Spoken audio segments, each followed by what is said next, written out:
Alors après l'affaire Black M, sur laquelle je me suis exprimé dans un entretien que j'ai accordé à Brésinfo, ce qu'il faut bien appeler l'affaire Benzema, puisque la diversité nous donne quasiment hebdomadairement l'occasion de nous amuser. Enfin, pour être tout à fait sérieux, la question identitaire est grave et là, la corde se tend. Ces charmants garçons tendent la corde. Alors Benzema, mais avant lui, puisque c'est une fusée à 3 étages, il y a eu les interventions de Cantona et de Debbouze. Donc Cantona, Debbouze, Benzema, en 3 étapes, en une semaine. Le premier, donc Eric Cantona, très grand joueur de foot, pitoyable acteur, et quant à sa peinture, je ne le connais pas, selon une rhétorique qui est désormais habituelle pour nous, antiraciste, une rhétorique donc multiculturelle ou antiraciste, racialiste, c'est-à-dire qui reproche à Deschamps d'être trop français d'une certaine manière, d'avoir un nom qui sent le terroir et de ne s'être pas, je cite, mélangé. Donc on apprend avec Eric Cantona que le métissage est quasiment un devoir civique ou moral, pendant qu'on y est. Bon, en réalité, il solde un vieux contentieux remontant aux années 90 avec Didier Deschamps. Et puis, il y a aussi une opposition de style, parce qu'en effet, Cantona est une sorte de... comment appeler ça, de bien-pensant du terroir. C'est-à-dire qu'il prête à sa bien-pensance, lui qui a vécu en Angleterre, qui est apparemment en couple avec une actrice maghrébine, il donne donc à ce qui est sa condition, disons, mondialisée, une patine populaire, quoi, de bon Marseillais, brut de décoffrage. Il y a Giroud qui fait ça aussi dans un autre style, l'ancien entraîneur d'Auxerre, pour lequel j'ai de l'estime en tant qu'entraîneur, mais qui développe une sorte de bien-pensance 13 années 80-90, mais avec un style années 50-60, considérant que la France du football est raciste. Sur Deschamps, il ne s'est pas prononcé, mais alors que la France du football soit raciste, ça fait hurler de rire, ça fait rire à gorge déployée quand on voit les compositions successives des équipes de France depuis toujours, et surtout depuis les années 70. Là encore, Deschamps raciste, lui qui a porté à bout de bras Benzema, qui n'avait pas marqué pendant plus de 1000 minutes, je crois, en équipe de France, qui d'ailleurs n'a jamais rien démontré en équipe de France, qui n'a rien d'indispensable pour l'équipe de France. Je ne suis pas le seul à le dire ou à le penser. Ça aussi, c'est à hurler de rire. Quand on voit la composition actuelle de l'équipe de France, c'est 12 joueurs d'origine africaine ou antillaise, plus un joueur d'origine maghrébine, Adil Rami, mais qui n'a pas l'air de leur plaire, parce que, je sais pas, il fait peut-être pas assez racaille, c'est un beau gosse, clean, qui s'exprime bien. Donc, bref, ce discours est vraiment un discours de merde, qui n'a rien de surprenant venant de Cantona, qui s'est quand même jamais signalé par son intelligence. Bon, ensuite, il y a eu Debbouze. Alors, Debbouze, là aussi, j'en ai parlé dans mon premier entretien sévèrement français, je crois, dans le 3e chapitre, du concept du combat du Gaulois. La malhonnêteté du personnage n'est plus à démontrer. Il s'est d'ailleurs un peu déballonné parce que lui a vraiment des intérêts d'ordre médiatique, d'ordre show business, si j'ose dire, qui ne lui permettent pas d'aller trop loin dans son communautarisme spontané, puisqu'il a dit avec Benzema et Ben Arfa, la fête aurait été plus folle. Alors plus folle, on ne sait pas si c'est la Gay Pride ou le Trocadéro 2013 ou 2014. Parce que les manifestations de joie de ceux qu'il appelle lui-même les représentants des quartiers, on les connaît et on en a ras le cul. Donc ça c'est le deuxième, il se déballonne et puis il laisse plus ou moins entendre, il n'attaque pas directement Deschamps, mais que il aurait dû, donc au nom d'une logique de représentation, donc communautaire, ça ne porte pas d'autres mots, il aurait dû sélectionner ces deux charmants garçons que sont Hatem Ben Arfa et Karim Benzema, qui ont, il est vrai, toujours honoré le drapeau français et je dirais le style français dans leur sélection et puis surtout hors du terrain. Donc le troisième, c'est Benzema, qui va jusqu'à dire que Deschamps, s'il n'est pas raciste, aurait cédé à une partie raciste de la France. Alors là, je dirais que le box-office de l'obscénité était explosé. Ce garçon n'a jamais souffert de racisme en France, il a été sélectionné. Il s'est d'ailleurs assez mal comporté de façon générale, crachant pendant l'hymne de la Marseillaise. Il a lui-même déclaré, et je l'indique là aussi à la toute fin, c'est le 11e chapitre du premier sévèrement français d'avril, que bon, en gros l'Algérie c'était son pays, voilà, hein, mais la France c'était plutôt pour le sportif. Bon, entendre le sportivo-financier. Donc, véritablement, il y a quelque chose de fascinant, quoi. C'est-à-dire que ce garçon et ceux qui le soutiennent n'ont pas l'air d'avoir la moindre conscience de l'altérité. Or, l'antiracisme, en théorie, c'est la prise en compte de l'autre, le respect de l'autre, mais l'altérité française, le peuple français, oui, de souche ou de souche immigrée récente, mais qui véritablement s'assimile, eh bien, il n'en a strictement aucune conscience, quoi. C'est-à-dire que il peut se comporter n'importe comment, comme la dernière des racailles. Il y a eu l'affaire Benzema, l'affaire Valbuena, c'est exactement ça qui lui vaut sa non-sélection, parce que Deschamps le soutenait jusque-là. Il peut être détestable, mais c'est pas grave. Dès lors qu'on le contrarie, on est raciste. Alors qu'en réalité, hein, pour aller sur le fond maintenant et régler cette question définitivement, l'antiracisme chez Benzema, Debbouze, voire Cantona, c'est très clairement une arme de poing identitaire. C'est-à-dire que là où, et moi j'avoue que je l'ai un peu dur là, parce que j'ai été élevé, moi, dans un contexte où l'antiracisme, ça signifiait véritablement l'universalisme, le fait d'avoir une identité, mais disons de ne pas l'affirmer de telle sorte ou trop brutalement, et de telle sorte qu'on nierait l'existence et la valeur de l'autre. Et puis au fil des années, depuis les années 90, eh bien, j'ai dû me rendre compte que l'antiracisme servait à tout, et sauf à l'antiracisme. Et en l'occurrence, là, ça sert très clairement à l'affirmation de son racisme arabe à lui.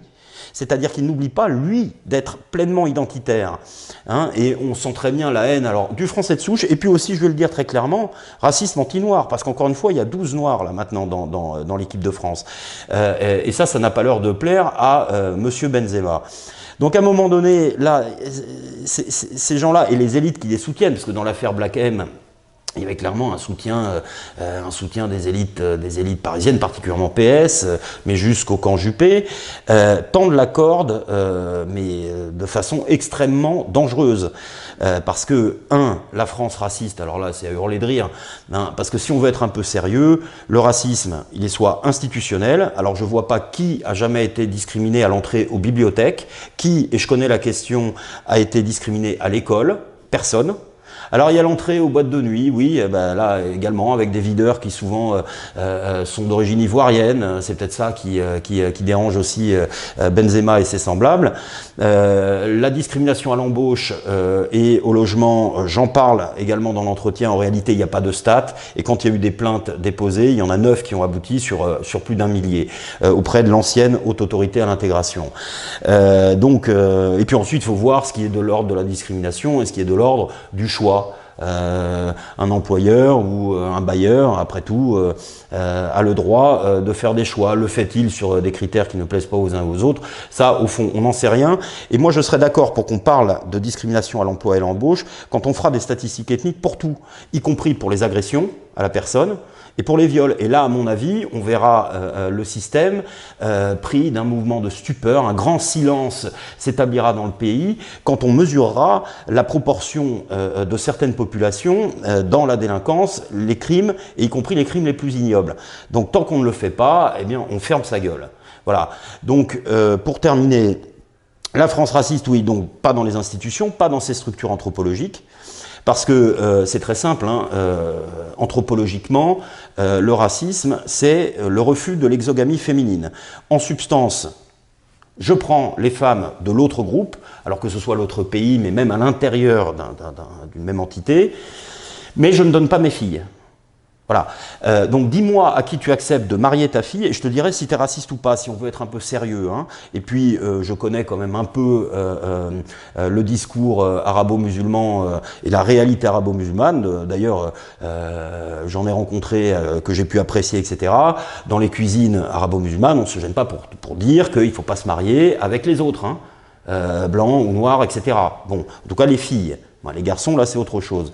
Donc, à un moment donné, vraiment, cette espèce d'obscénité et de victimisation également, parce que ça, alors tiens, tenez-vous bien, je vais citer positivement Dominique Sopo, président des SOS Racisme, qui pour une fois a eu raison de remarquer que Benzema ne se manifeste sur le front de l'antiracisme qu'à partir du moment où il n'est pas content. Voilà, il n'est pas content parce qu'il n'est pas sélectionné. Bon, il y a une outrecuidance, une manière de se comporter comme la dernière des racailles et de réclamer ensuite d'être aimé. Moi, ça me fait penser que j'avais dit ça d'ailleurs à une de mes classes particulièrement musclées quand j'enseignais à Grande-Sainte dans l'agglomération de Dunkerque. Je leur dis, vous êtes des racailles pleureuses, quoi. C'est-à-dire arrogance, défi. Et puis dès qu'on est insatisfait, alors oui mais vous m'aimez pas, vous ne nous aimez pas, ou on est victime de racisme, ou ceci, ou alors on s'excuse à la Serge Aurier là. On s'excuse, c'est-à-dire ouais en fait c'est pas ce que j'ai voulu dire, etc. etc. Je suis désolé pour recommencer 3 semaines après. Hein. C'est le concept de la seconde chance à la façon Sami Nasseri. Pour ceux qui ont vu le clip, ça vaut le détour. Hein. Remarquez, c'est culte. Hein. Deuxième chance, bon, il faudra ajouter plusieurs zéros, hein, 200e chance là pour ce garçon. Donc c'est vraiment insupportable. Pour être aimé, avais-je dit à mes élèves, faut être aimable. Voilà, ces gens-là ne sont absolument pas, je dis ces gens-là, Benzema et ceux qui le soutiennent, bien évidemment, pas toute la population arabo-musulmane en France, ont toute ignorance du cycle du don thématisé par Mauss, donner, rendre, recevoir, ou donner, recevoir, rendre. C'est-à-dire que le don est initial. Et puis ensuite, bien évidemment, il y a une logique de réciprocité. Non, ils sont plutôt les descendants beaucoup plus vulgaires et grossiers des courtisans que Beaumarchais caractérisait par un autre cycle. Demander, recevoir, prendre. Je demande, je reçois, je prends. Voilà. Donc, logique de prédation plutôt que logique de don. Donc vraiment, ça commence à bien faire. J'ajouterais quand même, pour être encore un peu plus dans le vif, là, pour mettre vraiment les mains dans les plaies, qui sont vraiment pas habiles. Hein, parce que moi j'ai eu des discussions effectivement avec des Benzema, si vous voulez, mais ils sont à ciel ouvert, c'est-à-dire qu'en gros, ils affichent leur haine de la France ou leur mépris de la France comme ça, sans vergogne, et puis en même temps, ils évoluent sur le registre de l'antiracisme. Ça dévalue totalement l'antiracisme. De toute façon, moi je suis anti-antiraciste, je suis non raciste, à la limite, c'est-à-dire que effectivement, il peut y avoir des Français de toutes origines, moi-même, elles ne sont pas uniquement bretonnes, mais à un moment donné, il faut être sérieux. On ne peut pas réclamer d'être aimé si on est dans une logique de prédation. Tiens d'ailleurs, encore un autre exemple, au Festival de Cannes, il y a une réalisatrice, alors je crois que c'est Ouria Benyamini, quelque chose comme ça, d'origine maghrébine, qui reçoit, je crois, la Caméra d'Or, et qui évolue sur le discours, enfin, qui tient un discours avec ce mot d'ordre, Cannes est à nous. Comme on entend dans le rap, etc., la France est à nous. Mais comment espérer être accepté d'un pays qu'on veut prendre sans rien donner en retour? Et puis de toute façon, c'est pas leur propriété. Voilà. Il y a plein d'autres immigrés qui se comportent pas comme ça, qui viennent d'abord pour travailler, pour donner, pour s'intégrer, qui s'intègrent justement dans le cycle du don thématisé par Mauss que j'ai évoqué. Donc ça va bien. S'il y a du racisme, c'est de leur faute. Voilà. Ils sont les pires racistes qui soient. Se réfugiant derrière justement cet antiracisme, alors complaisamment à sens unique et à géométrie variable, donc complaisamment développé par les élites.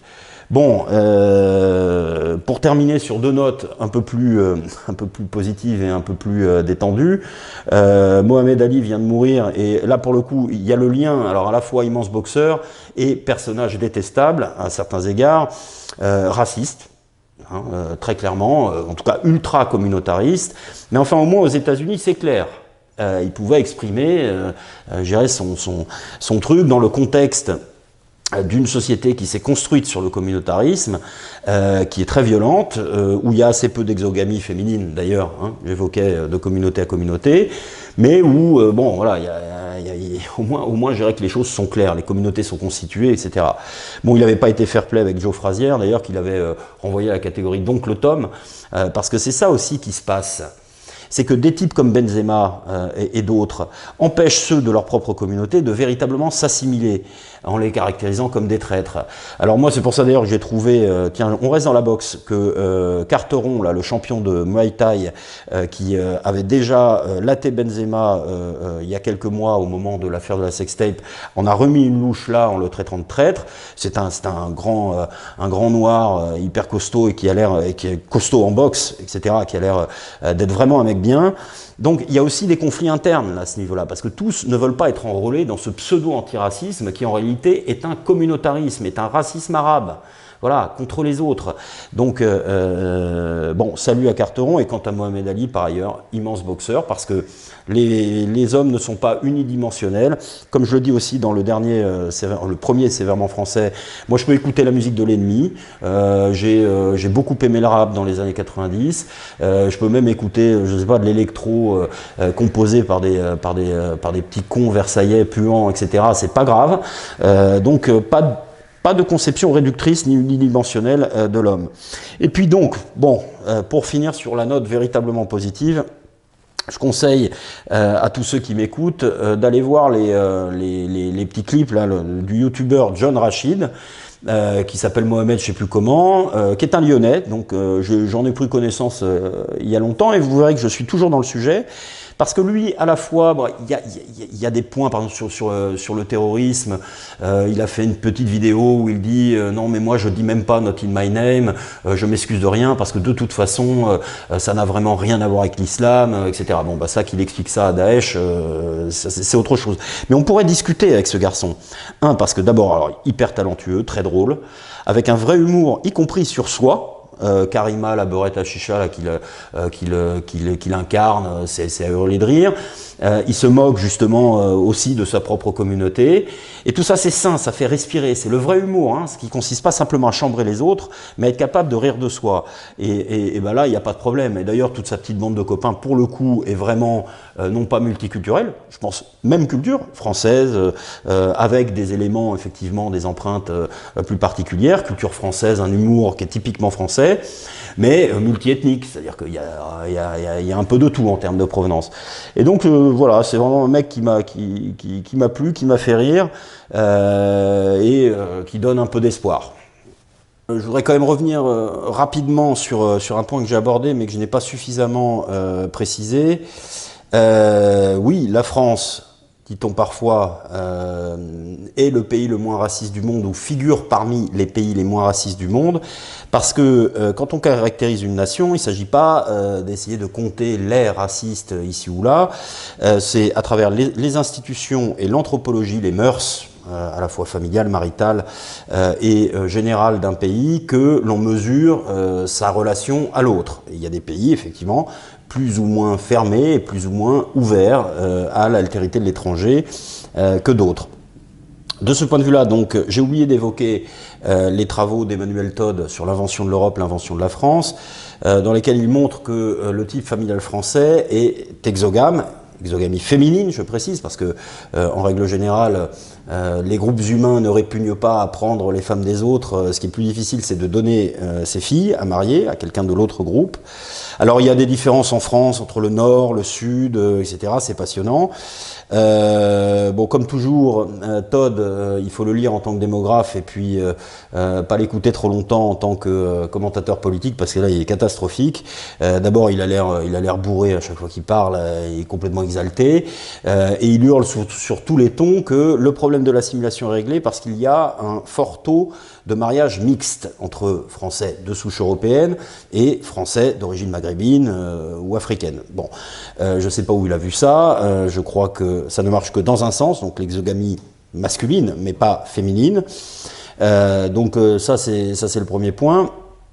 D'autre part, il me semble que les formules de Lévi-Strauss à la fin de Triste Tropique concernant les arabo-musulmans et leur difficulté justement à réaliser la valeur de l'autre, et même sa réalité, eh bien, se vérifie tout à fait dans ces affaires, là, Benzema et compagnie, de Bouze, etc. Ils ont vraiment une fâcheuse tendance à considérer que ils sont seuls à avoir substance, réalité et valeur. et par conséquent, tous les coups sont un peu permis vis-à-vis de l'autre, l'étranger, en l'occurrence là, la société française. De ce point de vue-là, la France n'est pas un pays raciste, ni par ses mœurs, ni par ses institutions. Simplement, et c'est ce que j'évoquais tout à l'heure, quand on tend la corde à ce point-là, il devient difficile de se faire accepter. Parce que moi, encore une fois, j'ai le sentiment de m'être fait flouer, pour rester poli. Parce que moi, dans les années 80-90, je suis un antiraciste universaliste à la française, parfait. Et puis, petit à petit, je constate qu'en face, on joue pas le jeu. Alors il y a il y a le communautarisme juif très très subtil qui consiste à faire avancer son intérêt identitaire sous le paravent de l'universel. Et alors là, en France, je dirais que c'est la fête parce que effectivement, nous avons un universalisme, je dirais de constitution qui ouvre des boulevards à cela. Et puis il y a bien sûr des juifs français patriotes sincères. Et puis côté arabo-musulman, voire africain, eh ben c'est beaucoup moins subtil, c'est beaucoup moins habile. C'est la dimension. Je te crache à la gueule ou je te nique la France, comme disent un grand nombre de rappeurs. Mais il faut m'aimer. Il faut m'aimer parce que sinon t'es raciste. Donc, au bout d'un moment, on voit très bien que l'antiracisme, c'est un argument de guerre identitaire. Ça n'est absolument pas l'invocation d'une universalité. Parce que, et je terminerai là-dessus, que Benzema et consorts imaginent 2 secondes ce qui se passerait dans leur pays de cœur, dans leur pays d'origine, si un footballeur d'origine européenne se comportait comme Benzema et criait au racisme dès lors qu'on n'a pas le bonheur de satisfaire monsieur. Les gens honnêtes, tiens, je vais en citer un autre lyonnais, je citais, alors lui je n'aime pas trop, mais au moins il a le mérite, Bassem, qui fait parler de lui un peu sur Internet. Alors il est très très racaille, très violent, etc. Mais il dit au moins la vérité sur certains points. Il dit bon voilà, vous êtes là à vous plaindre, mais la France, vous serez jamais français, etc. Bon, c'est pas ce que je dis exactement, parce que je pense que l'assimilation est encore possible pour les individus, mais au niveau du groupe, au moins c'est plus clair, quoi. C'est plus clair. Et lui, il crie pas au racisme chaque jour qui passe, quoi. Donc voilà, tout ce que je dis va dans le sens de la paix, mais la paix qui ne s'obtient pas, là, à la différence de la très mauvaise dernière affiche et du très mauvais dernier slogan du Front National, on ne dit pas la France apaisée, la France s'apaise. En outre, c'est pas ce que le Front National incarne, ni Marine Le Pen, c'est-à-dire que l'apaisement, oui, mais après l'affrontement, après la confrontation avec ce qui précisément divise le pays. Croire que la paix s'obtiendra par des incantations, c'est d'une naïveté absolue. Il est évident qu'il faut affronter les questions communautaires, que les uns qui veulent s'assimiler s'assimilent, que les autres prennent leurs décisions, qu'on les aide à les prendre. Et que surtout les Français de cœur, les Français éthiques, et pas seulement ethniques, puisque j'évoquais Carteron, pour moi voilà, c'est un Français, eh bien se redéfinissent eux-mêmes, se réaffirment eux-mêmes dans leurs valeurs, leur dignité, et puis leur puissance à la fois à l'intérieur et à l'extérieur.